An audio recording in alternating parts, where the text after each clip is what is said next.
13 candidats au total, 2 d'entre eux seront élus par les parlementaires, les représentants de l'Assemblée et les conseillers municipaux de Polynésie. Semira Louardi, bonsoir. Bonsoir. Vous êtes politologue, merci d'être là ce soir. L'élection de Vincent Dubois et de Teura Iriti, on vient de le voir, avait été invalidée par le Conseil constitutionnel pour élire à l'époque les pro-Fritsch. L'année suivante, Nui Haoloré et Lana Tetuanui, c'était la guerre entre Gaston Floss et Édouard Fritsch. Cette fois-ci, on peut penser que les jeux sont faits.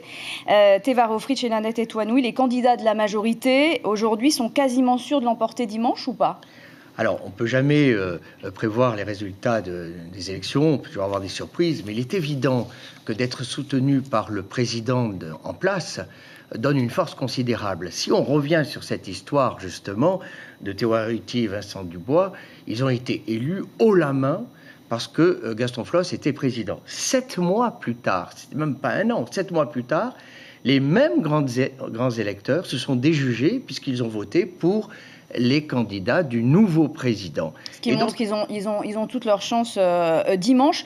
Pourquoi les candidats du Tasigny, en revanche, Oscar Temaru et Michel Villard, n'ont pas tellement de chances, eux, d'être élus sénateurs? Est-ce que ce n'est pas aussi parce que ce ne sont pas des élections qui reflètent le poids d'un parti politique à l'instant T, puisque ce sont les conseillers municipaux qui votent? Alors, évidemment, 93% des grands électeurs dimanche sont des conseillers municipaux. Alors, donc, ça veut dire clairement qu'on regarde quels ont été les résultats des élections municipales cette année.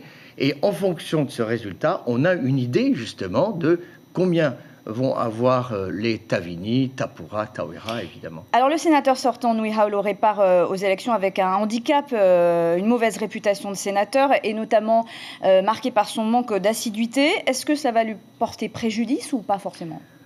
Moi, je pense que le problème de Loré, c'est évidemment qu'il n'y ait pas un parti solide derrière. D'ailleurs, il n'a pas affiché un parti. Le Tauera ne s'est pas affiché dans cette élection-là. Et donc, partir comme ça, sans un parti fort derrière, parce qu'on a affaire à des grands électeurs, comme je viens de le dire, on part avec un handicap certain.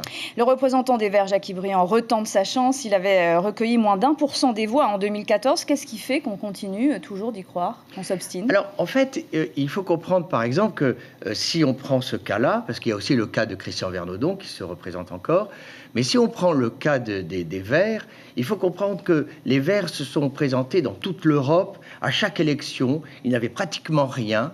Il faut toujours qu'il y ait un représentant des Verts. Voilà. C'est ça l'idée, en fait. Finalement, ça a fonctionné, puisque le thème des Verts a inspiré tous les partis politiques au bout d'une vingtaine d'années. Donc, en fait, c'était une stratégie qui était assez porteuse. Alors, vous venez de le dire, les candidats comme Christian Vernodon et Marguerite Lai, issus de la société civile, n'ont que très peu de chances d'être élus, finalement. C'est-à-dire qu'ils se présentent comme des outsiders. Or, se présenter dans des outsiders quand on est dans une élection au suffrage direct, ça peut fonctionner, ça a fonctionné aux dernières élections présidentielles. Mais là, on est élu par des grands électeurs, ce sont des communes, ces communes sont liées directement au président pour les redistributions. Le statut de 2004 rend quand même les communes assez dépendantes du gouvernement de la Polynésie française. Donc forcément, dans ces cas-là, on ne part pas, disons, gagnant.